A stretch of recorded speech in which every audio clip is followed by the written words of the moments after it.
Hey guys, welcome back to my new episode of हॉगलैंड मानवा, जो कि हमारा रहने वाला है एपिसोड 4। पिछले वीडियो में हमने ये देखा था कि जो डांटे है वह किसी ना किसी तरह लीची के ड्राइंग से, लीची के बनाए हुए मैप से हेडक्वार्टर का मैप मिल गया था उसको, जैसे तैसे खोज ली थी वह। फिर वो मिस्टर 182 को कहता है कि हमें मैप मिल गया, चलो तुम अब मेरी एक मदद करो। वह सारे मैप को निकाल कर देखता है, हेडक्वार्टर का जो भी मैप है वह देखता है कि जो भी सराउंडिंग के जो नक्शे होते हैं वह वहां पर गायब थे, वो सब इंफॉर्मेशन उसमें नहीं था। वह बोलता है कि हो सकता है लीची जो है वो वहाँ पे आसपास जो है नहीं जा चुकी होगी, और वो ये भी देखता है कि वहाँ पे एक वुमेन्स का ब्लॉक था जहाँ पर से वो आई होगी। जब वो वुमेन्स ब्लॉक देखता है फिर उसे किसकी याद आती है, तो एक लारा की याद आती है, जो कि स्टार्टिंग में ही जो टीचर्स थे साथ में जब आए थे तो एक लारा करके थी, जो वो भी साइंस की ही टीचर थी। लारा जो थी, क्या हो सकता है वो भी किडनैप हो चुकी होगी? फिर नहीं, ऐसा नहीं हो सकता, वो अभी भी बिल्कुल भी सही सलामत होगी। लेकिन वह जो सोचता है कि बिल्कुल सही सलामत होगी, ऐसा बिल्कुल भी नहीं होता है। जो लारा थी वह किसी वुमेन ब्लॉक में ही, जहाँ पे वो असल में किडनैप ही हुई थी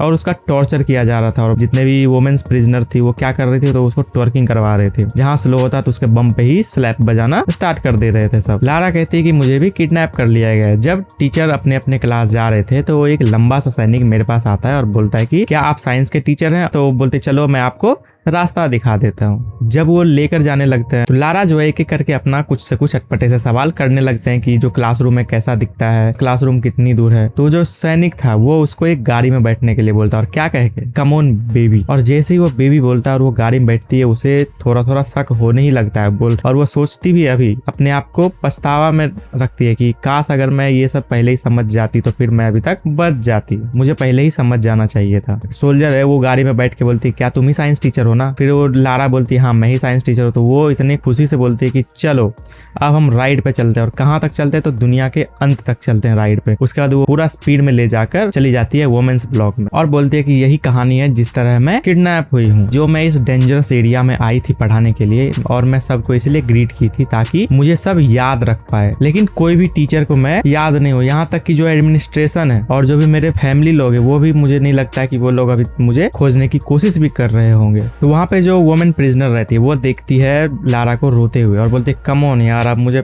फिर मत कहना कि तुम रो रही हो। लारा बोलते नहीं मैं नहीं रो रही हूँ। जो वो प्रिजनर रहती है वो उसे धक्का देकर बोलती है कि तुम पहले ये बताओ, क्या तुम रिसर्च भी कर रही हो फॉग पे, कि फॉग बनाना कैसे है? मैं तो जब भी तुम्हें देखती हूँ तो कॉर्नर में जाके रो ही रही हो हर समय के लिए, इसलिए ईमानदारी से कहो क्या तुम इसे बना सकती हो, और अगर कोई रिजल्ट है तो मुझे जल्दी से ला कर दो, जो कि तुम नहीं ला सकती हो। ऐसा कहकर वो जो प्रिजनर थी वो उसके जो टॉप रहते हैं उसको खींचकर एक चाकू निकाल के उसको काटने का धमकी देने लगती है, और कहती है कि क्या तुम्हें लगता है कि तुम फॉग बना पाओगी? और मुझे पहले से ही पता था कि तुम ये सब चीजें नहीं कर पाओगी, तो तुम्हें इसका कर्ज तो चुकाना ही होगा। वो उसे टॉर्चर कर ही रही होती है, धमकाई रही होती है अपने चाकू लेकर। तभी वहां पे वो प्रिजनर आ जाती है जो कि लारा को किडनैप की थी। याद करो मैंने जो स्टार्टिंग में ही कहा था, जो लंबा सैनिक था वो जेंट्स नहीं था जब वो, बल्कि वुमेन थी। तो वह आता है और बोलता है कि तुम ये जो प्रैंक है बहुत दूर तक लेके जा रहे हो, बहुत हद से पार हो रहा है, इसलिए अब ये सब चीजें करना बंद करो। और वह जो रहती है वो पूछती है लारा से कि क्या तुम सही हो ना लिटिल बर्डी? हंसती हुई बोलती है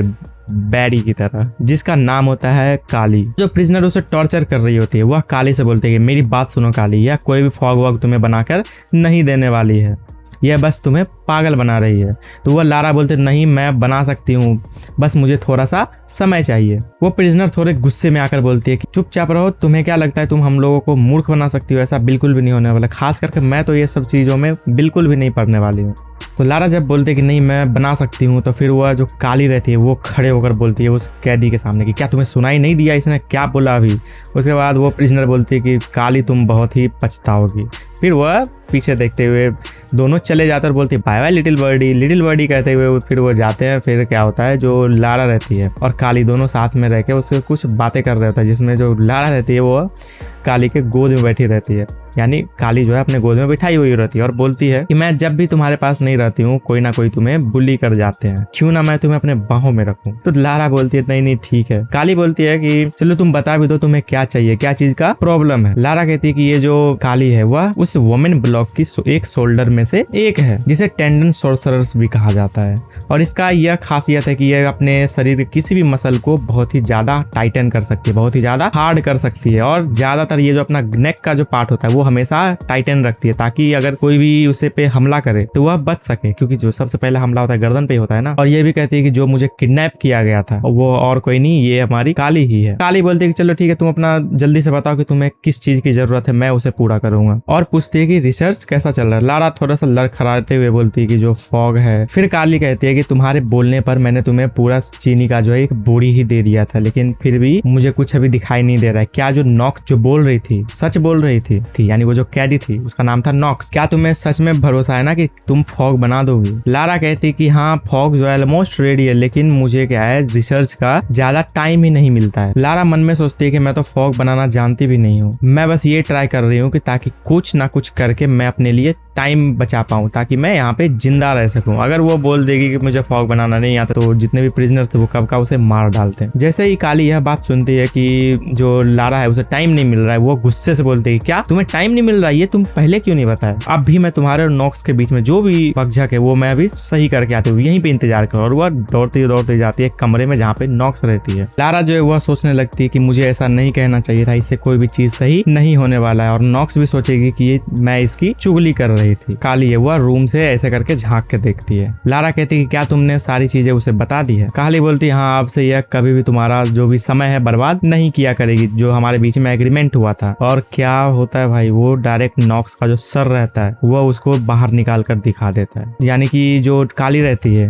वह नॉक्स को पूरा सर ही उड़ा देती है। कहती है काली कि अब जो भी तुम्हें समय चाहिए अब तुम्हें वो समय मिल जाएगा, और तो कोई चीज की जरूरत नहीं है ना लारा? लारा बोलती है नहीं, पूरा खुशी हो जाती है और बोलती है कि अब चलो अब फॉग बनेगा हमारे यहाँ। और उसके बाद इतना जोर जोर से हंसने लगती है, इतना जोर जोर से हंसने लगती है भाई कि जैसे कि वो कोई एक राक्षस हो। सच में ये राक्षस ही है। समझो वो टाइम मांग रही थी लारा बेचारी कि मुझे थोड़ा सा टाइम चाहिए, झूठ बोल रही थी, और वो जाती है कि मैं सॉल्व करके आती हूँ और उसका शरीर काट के हटा देती है। बताओ, इधर जो हमारा डांटे और मिस्टर 182 है वह जा रहे थे हेडक्वार्टर के सेंटर पे, ताकि जो मिस्टर 182 है उसका इलाज हो सके। डांटे जो है अजीब हरकतें से चल रहा था। मिस्टर 182 कहता है कि तुम ये क्या कर रहे हो, तुम ये फालतू की चीजें क्यों कर रहे हो? और उसे धक्का देकर बोलता है कि जल्दी चलो, तुम बहुत ही स्लो चल रहे हो। डांटे बोलता है कि मैं बाकी लोगों से अपने आप को छिपा रहा हूँ, और लोग कहते हैं कि कोई भी चीज छिपाने के लिए क्या होता है उसके सामने ही कोई भी सामान रख दो ताकि वह बाकी जगह देख ले लेकिन अपने सामने ही ना देखे। ऐसा कहते ही फिर मिस्टर 182 क्या कहता है कि मुझे भूख लगी है और मैं आगे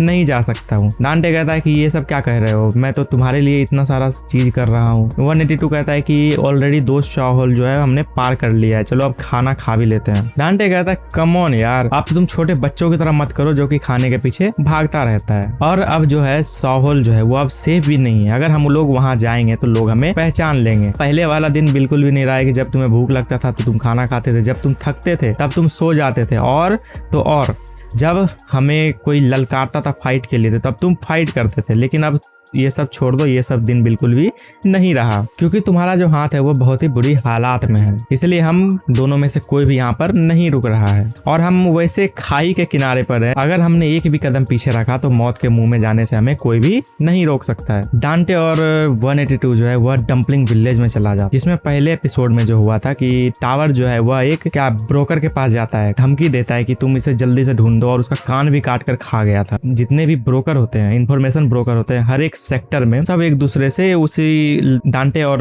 मिस्टर 182 की ही बातें कर रहे थे, जिसमें जो एक टेबल पर जितने भी प्रिजनर रहते हैं उसके सारे लिस्ट रहते हैं, जहाँ पे कोई भी मरता है तो उसके जगह पे नए प्रिजनर को असाइन किया जाता है, और यह लिस्ट जो है हमेशा अपडेट किया जाता है। और वो सब ब्रोकर जो है इसी सब चीजों को देख रहे होते हैं, और कहता है कि जो मिस्टर 182 है वो तो 22 साल पहले ही मर चुका था, तो अभी यह कौन आ गया है? लगता है कोई बहरूपिया है जो इसकी नंबर लेके घूम रहा है हर जगह। और जो कैदी यह बात बोलता है कि हो सकता है कोई बहरूपिया किसी का नंबर टैग लेके चल रहा हो, तो वह यह बात बोलता है कि तुम्हें तो पता ही है कि यहाँ पर कितने वियर्डोज रहते हैं जो कि दूसरे का टैग लेकर अपने पे रख कर चलते रहते हैं। लेकिन कासिम बोलता नहीं, हाउंड सही था और उसने उसे क्लास में भी देखा था। अगर वो नए कपड़े ले लिया और वो भी 182 नंबर का, यानी कि ऐसा हो सकता है कि वह अभी भी जिंदा हो। और उसके साथ जो ब्रोकर रहता है वह मिस्टर 182 की फोटो की ओर इशारा करते हुए बोलता है कि यह तो अभी भी इतना जवान दिख रहा है और लगता है कि इसी कारण से इसके जो बाल है सफेद हैं। कासिम बोलता है फालतू बातें मत करो। ब्रोकर बोलता है कि मजाक वाली बात नहीं, हो सकता है जो उसका एबिलिटी है वह उसको क्या रखता हो, यंग रखता हो, या फिर हो सकता है लिस्ट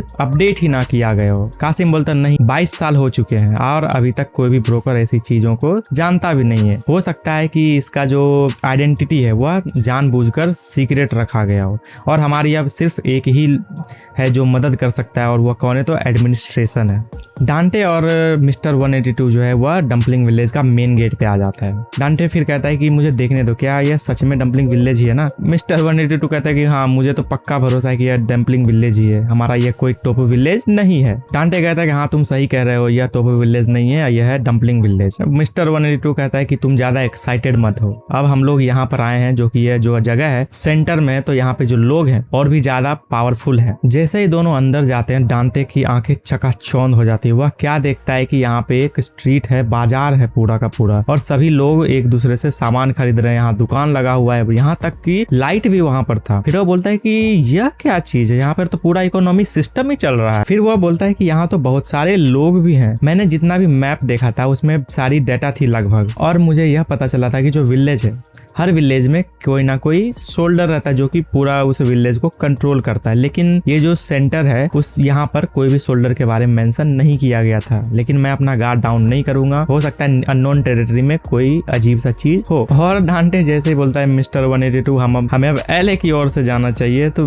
देखता है कि जो मिस्टर 182 है वह किसी शॉप के सामने जाके बोलता है बस एक दे दो, बस एक बार दिला दो। वो डम्पलिंग मांग रहा होता है दुकानदार से, लेकिन उसके पास पैसे नहीं रहते, तो दुकानदार बोलता है कि एक डम्पलिंग के 0.1 ग्राम ऑफ फॉग लगेगा, जो कि मिस्टर 182 बोलता है मेरे पास वो फॉग नहीं है। उसका जो शॉप लीडर रहता है उसको धक्का देकर वो वहां पे से घसीट कर फेंक देता है, और वह शॉप ओनर बोलता है कि देखो हमारे सामने कौन है, तो एक भूखा चोर है जो कि हमारे डम्पलिंग के प्राइड को चुराना चाह रहा था। जितने भी लोग रहते हैं वह सब बोलने लगते हैं कि ये क्या चोर है और ये डम्पलिंग चुराना चाह रहा था। डांटे अपना सर पटक लेता है और बोलता है कि इसे चोर की उपाधि दे दी गई है, ये चोर बन गया यहाँ पे आके। डांटे कहता है कि इसे चोर के रूप में फंसाया जा रहा है, जो कि ऐसा बिल्कुल भी नहीं होना चाहिए था। मिस्टर 182 अभी भी धौस से बोलता है कि मुझे डम्पलिंग दो। डम्पलिंग का जो शॉप ऑनर रहता है वह बोलता है कि क्या तुम जो डम्पलिंग विलेज का जो मेन विरासत है वह तुम लेना चाहते हो, क्या तुम्हें डम्पलिंग एक मजाक की तरह दिखता है। उसके बाद डांटे उसका मुंह पे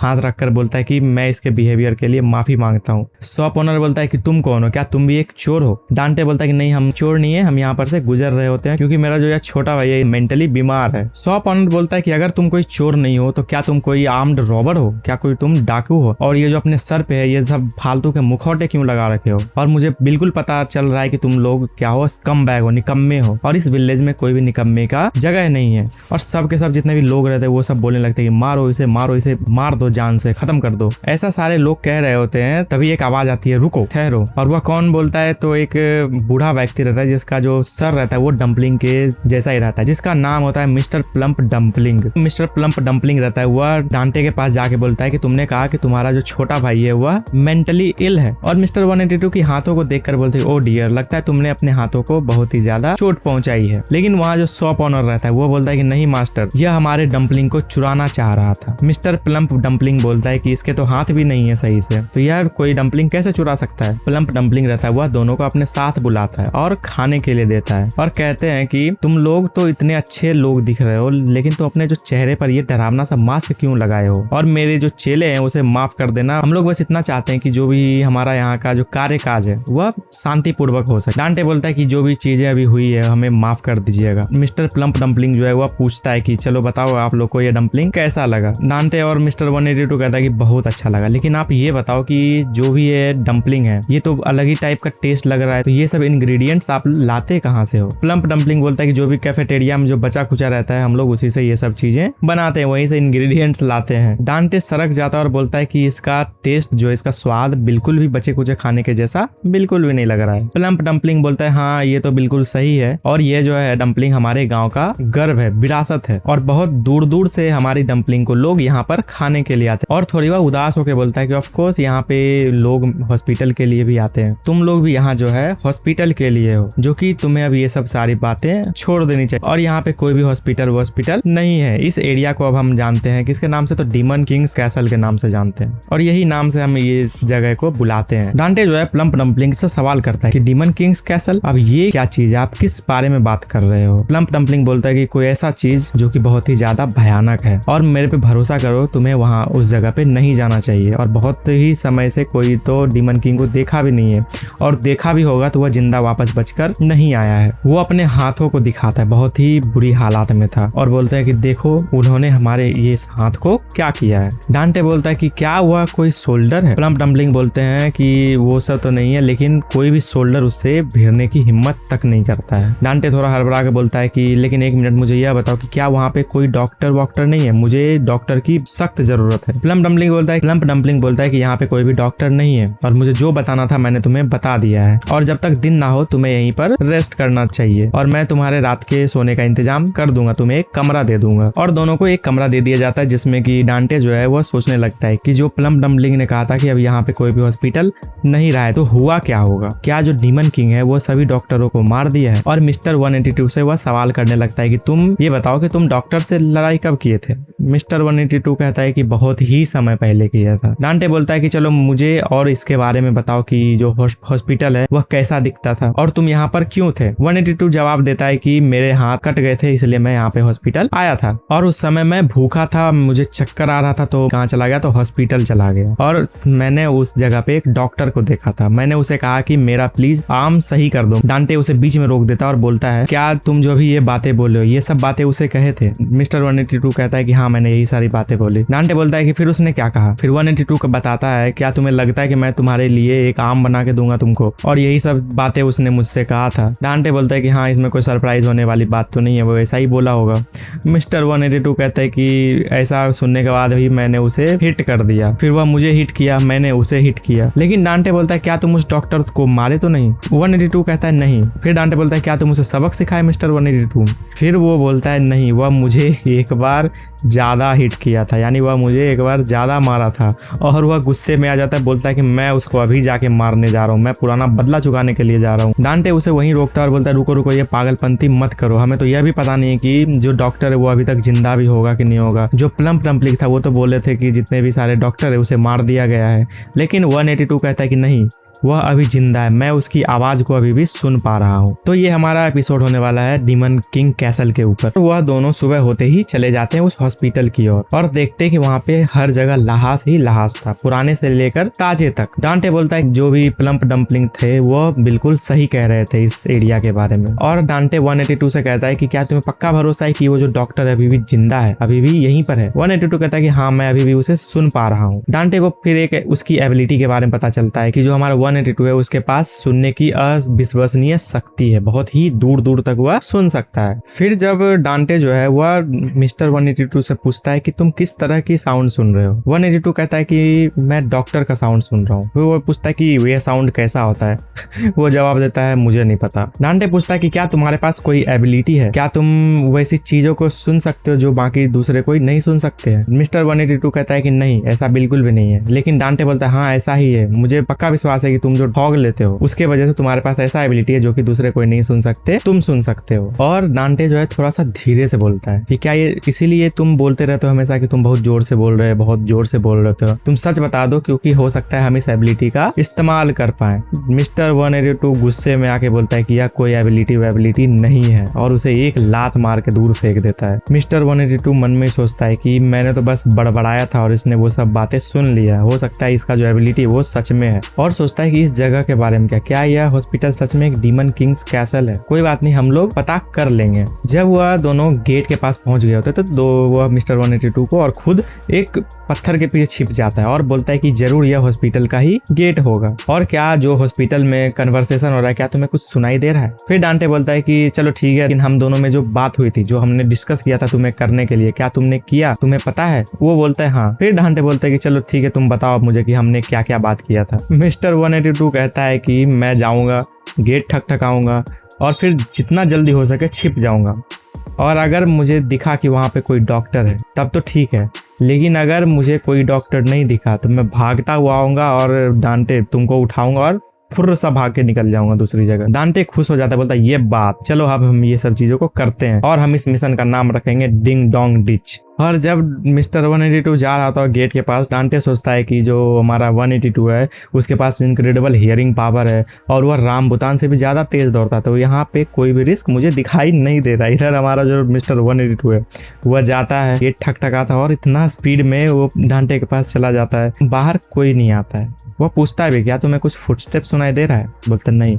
फिर मिस्टर 182 जाता है, वापस दौड़ के चला आता है स्पीड में। बहुत सारी प्रयास करने के बाद डांटे फिर सोचने लगता है कि क्या यह प्लेस जो है वो सच में अबेंडन हो चुका है। लेकिन जो हमारा 182 है वो बोलता है कि चलो इस बार मैं कुछ ज्यादा ही जोर से ट्राई करूंगा, और दौड़ कर जाता है। डांटे उसे रोकता रह जाता है, लेकिन वह जैसे ही जाता है डांटे को कुछ टूटने की आवाज आती है। फिर वह बोलता है धीरे से कि मिस्टर 182 अगर तुम्हें मेरी बात सुनाई दे रही तो जल्दी से भागकर आ जाओ। ऐसा बोलता है कि वह उड़कर कहीं से उस गेट से उसके सामने आके घसीट जाता है। डांटे सोचता है कि क्या सच में डीमन किंग आ गया, और उसके अंदर से एक डॉक्टर निकलता है। तो जो डॉक्टर है वह बाहर निकलता है अपने कैंची को घुमाता हुआ, जैसे जो अपना कृष्ण भगवान है वो अपने हाथों पे जो चक्री घुमाए हुए निकलते हैं, वैसे ही डॉक्टर भी अपना सीजर जो है अपने उंगलियों पे घुमाते हुए निकला था और बोलता है क्या तुम ही हो जो मुझे परेशान कर रहे हो? मिस्टर 182 कहता है कि हाँ, और बोलता है यही डॉक्टर है। डॉक्टर बोलता है कि क्या तुम कोई डॉक्टर से यहाँ मिलने के लिए आए हो? मिस्टर 182 कहता है कि हाँ, मैं डॉक्टर से ही मिलने के लिए आया हूँ, और चलो तुम मेरी ये हाथ सही करो और ये मुझे दर्द दे रहा है। डॉक्टर बोलता है कि मैं तुम्हारा हाथ क्यों सही करूं?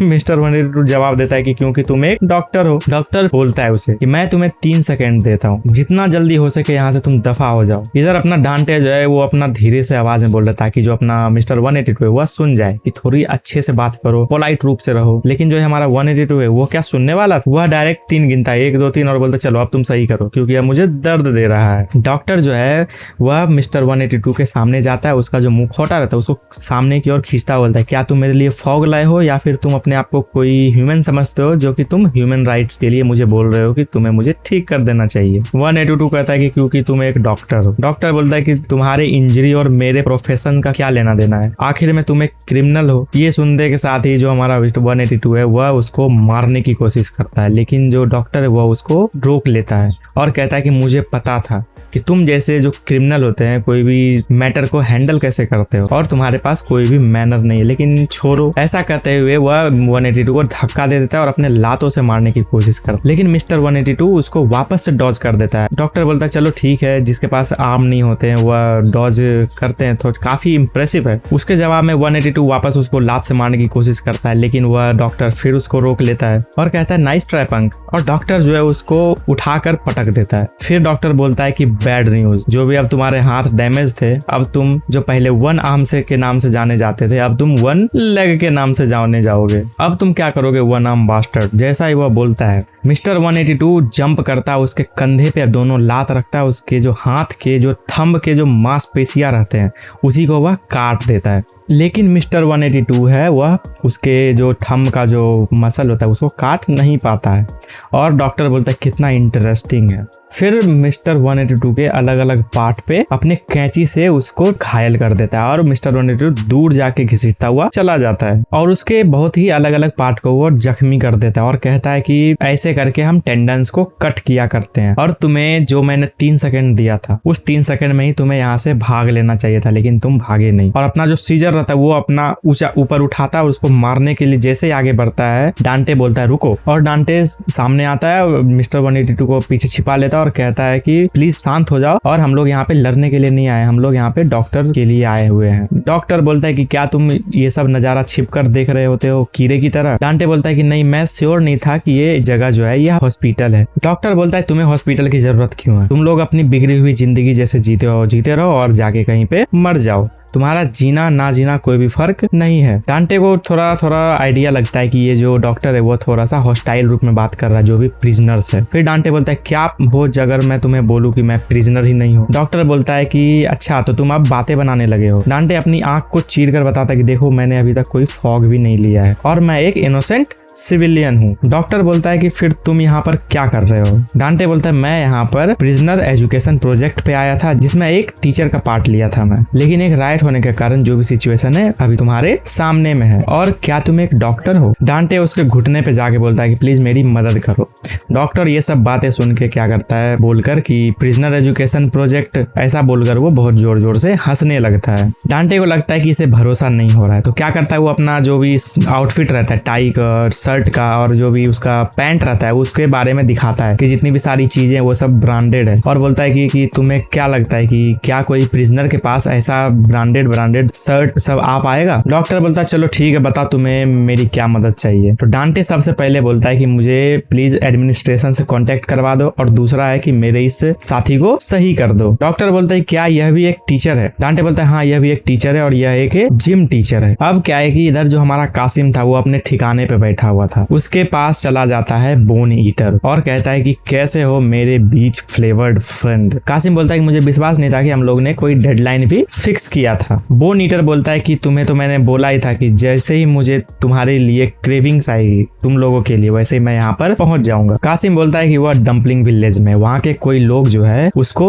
वहाँ से गुजरते हुए देखा था। ऐसा सुनते के साथ जो बोन ईटर रहता है वो भागता हुआ जाता है और उसके साथ जो कैदी रहते हैं वो बोलता है कि तुमने यह क्या किया? इतने हाई ग्रेड इन्फॉर्मेशन को तुम ऐसे ही किसी को कैसे बता सकते हो? कासिम बोलता है कि तुम क्या चाहते हो कि मैं उसके मुंह से ऐसे ही उसके पेट में चला जाऊं? पर वो उसके साथ जो एक और कैदी रहता है उसका साथी जो रहता है वो बोलता है कि नहीं, तुम इसे और अच्छे तरह से हैंडल कर सकते थे। तुमसे अगर वो मैस करता, तुमसे अगर वो भिड़ता तो बाकी के सोल्डर थे वो भी भड़क जाते और उसकी ऐसी की तैसी कर देते हैं। इसके अलावा जो सेक्टर ओ में जो डिस्ट्रीब्यूटर है फॉग का वो सिर्फ इकलौते तुम हो। कासिम बोलता है कि तुम्हें सुनाई नहीं दिया? उसका जो पेट था वो गड़गड़ाहट की आवाज कर रहा था। और ऐसा भी कुछ समय आता है जिसमें स्मार्ट खेलने का कोई भी ऑप्शन नहीं होता है, तुम खेल नहीं सकते हो, अगर खेलोगे तो तुम्हारा ही नुकसान होगा। और तुम बोन ईटर को नहीं जानते कि वो किस टाइप का सोल्डर है, जिसमें कि सोल्डर जो है वो अनकहे नियम का पालन करते हैं कि जो भी वो सोल्डर है वह एडमिनिस्ट्रेशन के बीच में कोई भी टांग नहीं अड़ाएंगे। लेकिन यह जो बंदा है यह फिर भी वो चीज का पालन नहीं करता और उस सबके बीचों में टांग अड़ाता है। अगर उसे कोई चीज कंट्रोल कर सकती है तो एक ही चीज है और है उसका वह भूख। तो बस गाइज आज के लिए बस इतना ही था। I hope you enjoyed this explanation. अगर मेरे एक्सप्लेनेशन में अगर कोई भी कमी हो, किसी भी तरह का अगर कोई कमी रह जाए, फिर कमेंट सेक्शन चालू है, बताएं हमें और क्या इंप्रूवमेंट करनी है। तो मिलते हैं तब तक नेक्स्ट वीडियो में, तब तक के लिए बाय बाय।